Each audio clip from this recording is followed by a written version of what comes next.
Qeydiyyat sonrası bizi admin paneli qarşılayır. Admin panelin əsas 3 hissəsi var.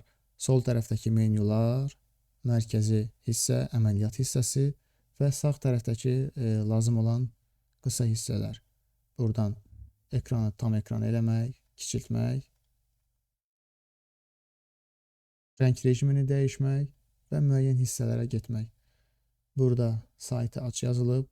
Yəni biz bura klik eləyəndə bizim saytımız açılır.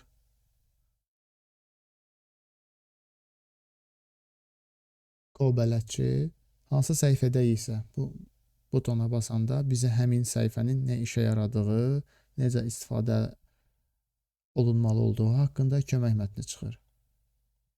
Burada bildirişlərimiz var. Bu hissə kod skaneri açır. Kod skanerin nə olduğunu gələcəkdə izah edəcəm.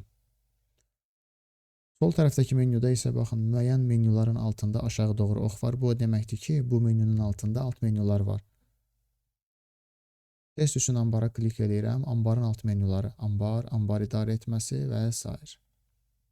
Həmçinin başqa hissələrdə də alt menyusu olan bölmələr var.